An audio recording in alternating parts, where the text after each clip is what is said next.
नमस्कार, बहुत स्वागत है आपका। आप देख रहे हैं किस्मत कनेक्शन और मैं हूं आपके साथ शैलेंद्र पांडे। आज अपने इस कार्यक्रम में, अपने इस अंक में हम बात करेंगे बुध के नक्षत्र के बारे में। बुध के नक्षत्र कौन से होते हैं और अगर वो नक्षत्र आपका है, आपकी जिंदगी में है, तो जिंदगी पर उसका कैसा प्रभाव पड़ेगा, आज इस विषय में बात करेंगे। बात आपके राशियों की करेंगे और आपके सवाल का जवाब भी देंगे।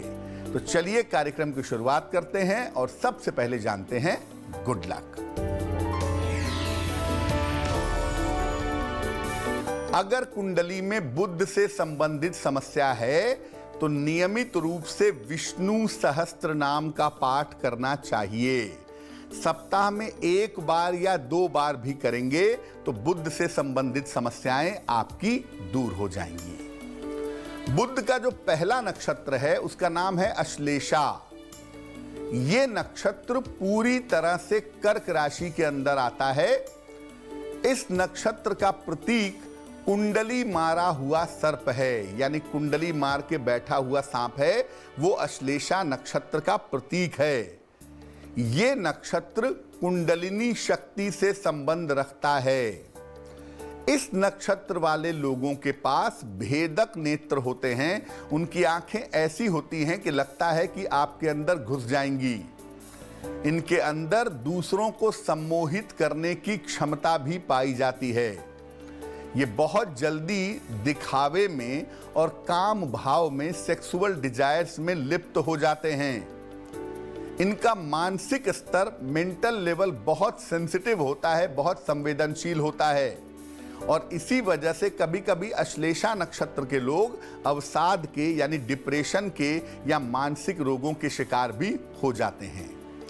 अश्लेषा नक्षत्र वाले लोग अच्छे कलाकार हो सकते हैं, अच्छे जादूगर, अच्छे तांत्रिक मांत्रिक बन सकते हैं, क्योंकि इनके पास ईश्वर की कृपा से कुछ शक्तियां जन्म से ही मौजूद होती हैं।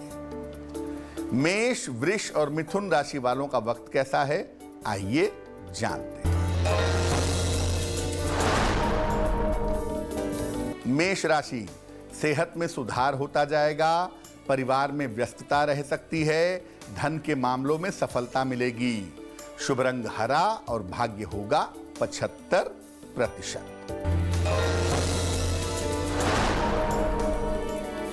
वृष राशि, स्वास्थ्य का ध्यान रखें, व्यर्थ के विवादों से बचें, सफेद मिठाई का दान करें। शुभ रंग गुलाबी और भाग्य होगा 60%। मिथुन राशि, काम का बोझ हल्का रहेगा, स्थान परिवर्तन का संयोग बन रहा है, धन प्राप्ति के मजबूत योग हैं। शुभ रंग लाल और भाग्य होगा 70%। अब जानते हैं बुध के दूसरे नक्षत्र के बारे में। इसका नाम है ज्येष्ठा नक्षत्र। ज्येष्ठा नक्षत्र पूरी तरह से वृश्चिक राशि के अंतर्गत आता है। इस नक्षत्र का मतलब होता है बड़ा होना या प्रमुख होना, यानी कि चीफ होना।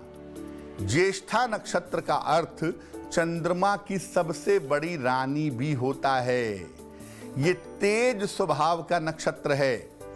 इस नक्षत्र वाले लोग बड़े बुद्धिमान और बड़े पराक्रमी होते हैं। ये लोग नया कार्य करने के लिए, नई सोच के लिए हमेशा कोशिश करते हैं, लेकिन कभी कभी इनके अंदर दूसरों के लिए दुष्ट भावना भी जग जाती है, दूसरों को नुकसान पहुंचाने के लिए, दूसरों को परेशान करने के लिए। ये बहुत ज्यादा महत्वाकांक्षी भी हो जाते हैं, बहुत ज्यादा एम्बिशियस भी होते हैं। ज्येष्ठा नक्षत्र के लोग अच्छे दार्शनिक, अच्छे फिलोसफर, अच्छे जासूस या अच्छे सैनिक हो सकते हैं। कर्क, सिंह और कन्या राशि वालों का वक्त कैसा है, आइए जानते हैं। कर्क राशि, दौड़ भाग बढ़ी रहेगी, उपहार सम्मान का लाभ मिलेगा, माता के स्वास्थ्य का ध्यान रखें। शुभ रंग धानी और भाग्य होगा 65%।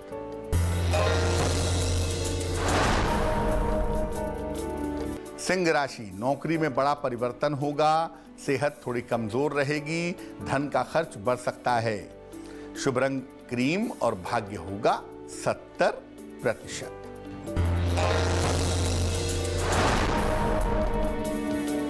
कन्या राशि, स्वास्थ्य का ध्यान रखें, धन की हानि से बचाव करें, सफेद मिठाई का दान करें। शुभ रंग नारंगी और भाग्य होगा 60%। तो चर्चा को आगे बढ़ाएंगे और बुध के तीसरे नक्षत्र के बारे में बात करेंगे, लेकिन उसके पहले लेते हैं आपका सवाल। अनिल मूलचंद गुप्ता ने हमें सवाल लिखा है, अपनी पुत्री के बारे में जानना चाहते हैं। इनकी पुत्री का नाम है चंचल गुप्ता, जन्म की तारीख है 11 सितंबर 2007, जन्म का समय है दोपहर के 12:13 और जन्म स्थान है मुंबई। ये लिख रहे हैं कि बच्ची जो है इनकी स्पेशल चाइल्ड है, बच्ची का भविष्य कैसा है, बच्ची का जीवन कैसा रहेगा। अनिल जी, चंचल की कुंडली बनती है वृश्चिक लग्न की और राशि बनती है सिंह। महादशा इस समय सूर्य की और अंतरदशा शुक्र की चल रही है 2 सितंबर 2021 तक। देखिए, जन्म के 12 साल तक चंद्रमा का प्रभाव रहता है और इस कुंडली में चंद्रमा अस्त भी है और शनि से पीड़ित भी है। इसी वजह से जो मानसिक विकास होना चाहिए या जो शारीरिक डेवलपमेंट होना चाहिए वो नहीं हो पाया। अब चूंकि बुध का प्रभाव दिख रहा है और बुध इस कुंडली में काफ़ी बेहतर स्थिति में है, तो उम्मीद ये करते हैं कि धीरे धीरे आपकी बिटिया की मानसिक स्थिति में और शारीरिक स्थिति में सुधार होना शुरू हो जाएगा। 2 उपाय करिए। एक तो इनको एक पेरीडॉट बनवा के पहना दीजिए, 6 से 8 रत्ती का पेरीडॉट चांदी के लॉकेट में काले धागे में बुधवार को शाम को इनके गले में पहनाइए और इनके लिए रोज सुबह शाम माता या पिता में से कोई भी ओम नमः शिवाय का जप करेगा तो इनको लाभ होगा। ज्योतिष के हिसाब से 2022 के फरवरी के बाद जीवन इनका ठीक है और भविष्य में इतना तो जरूर हो जाएगा कि जीवन अपने हिसाब से अपने तरीके से ये जी सकेंगी, जीवन में आगे बढ़ सकेंगी। अब जानते हैं तुला, वृश्चिक और धनु राशि का राशिफल।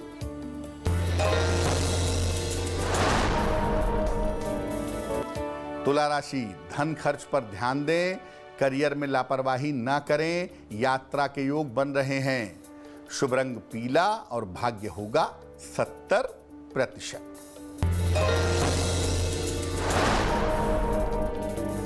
वृश्चिक राशि, उच्च पद की प्राप्ति होगी, धन लाभ के योग हैं, किसी अतिथि का आगमन होगा।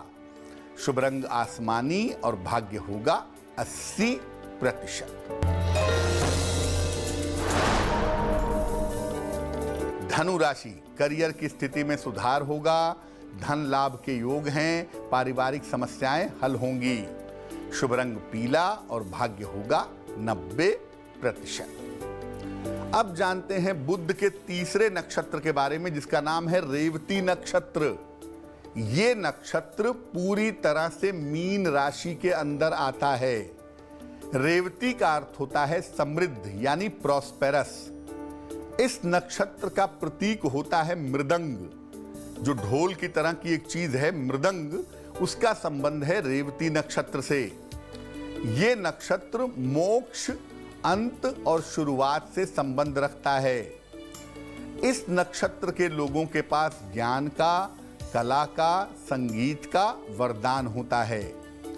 इस नक्षत्र के लोग मानवता के लिए बहुत कुछ करना चाहते हैं, लेकिन ऐसा देखा गया है कि कभी कभी रेवती नक्षत्र के लोग बड़े क्रोधी और बड़े जिद्दी हो जाते हैं और ये भी देखा गया है कि अक्सर बचपन में इनको बीमारी का और संघर्ष का सामना करना पड़ता है।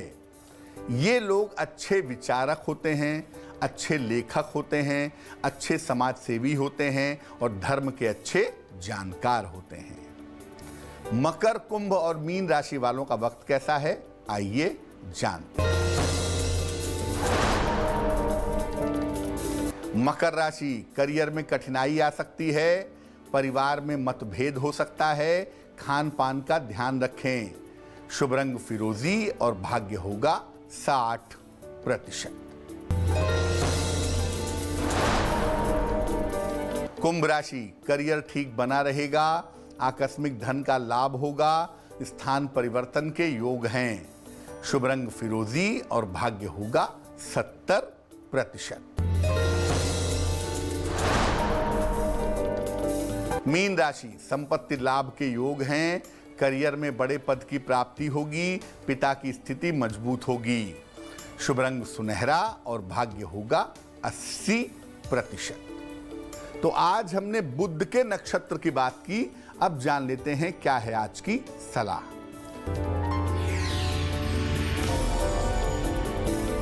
अगर आपको संतान है और संतान के साथ आपका तालमेल नहीं बन पा रहा है तो क्या उपाय करेंगे? रोज सवेरे गणेश जी को दूर्वा यानी दूब घास अर्पित करें।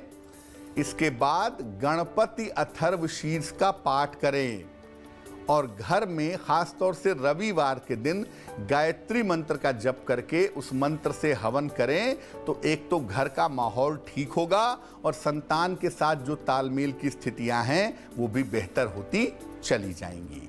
तो आज के लिए किस्मत कनेक्शन में बस इतना ही।